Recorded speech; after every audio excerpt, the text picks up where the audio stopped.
So the first thing I'm going to do to continue on with this is I'm going to go up to our edit and I'm going to say clear to clear back our canvas. Now I'm going to continue on with the flat weight stroke because this is going to showcase the next two things that I want to show you very well. On the toolbar here, we'll skip over this one right now because we'll come back to that later.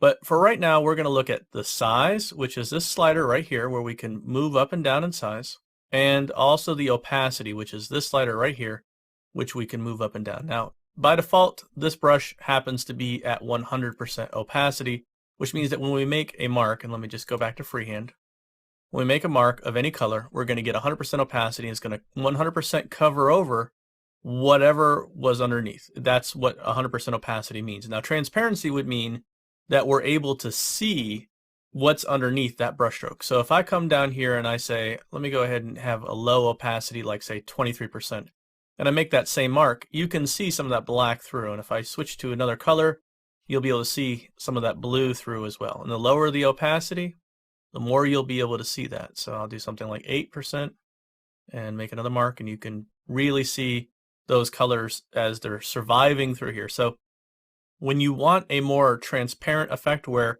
you're going over and what's underneath you want to show through, then you just lower the opacity. Now, the size should be pretty self-explanatory. If we increase the size, we end up with a bigger brush, and you can see what that looks like right there.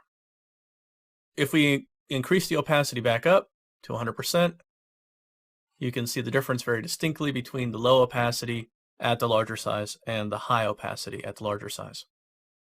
The important thing to know about this is that constantly going back up and down like this to change your size and your opacity is really not ideal.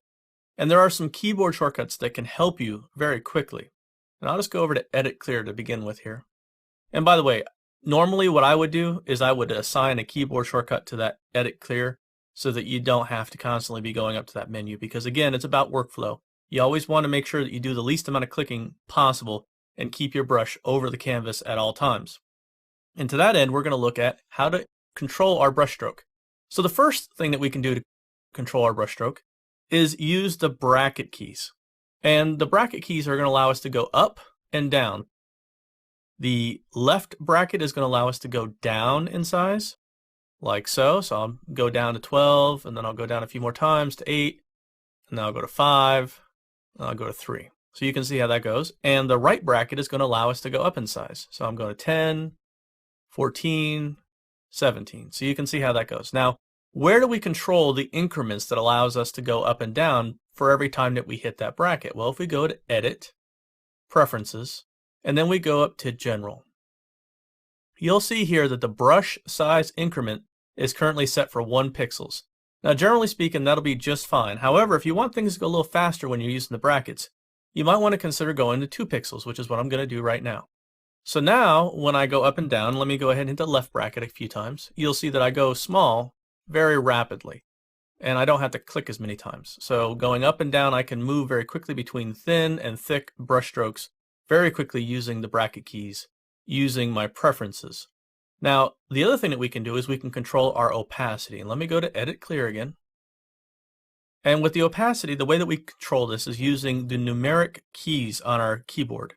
So 1 is 10%, so I'll click 1, and now you can see I've got a 10% stroke. 2 is 20, 3 is 30, 4 is 40, 5, 6, 7, 8, 9, and 0 represents 100% opacity. So you can see that you can very quickly cycle through your full range of opacity in 10% increments by simply using your keyboard shortcuts instead of constantly going back up here and going back down to try to utilize Paint and at the same time utilize this toolbar. As nice as it is to have the toolbar, there are much better ways of controlling what's going on with your brush, and those keyboard shortcuts I just showed you are one way to do it.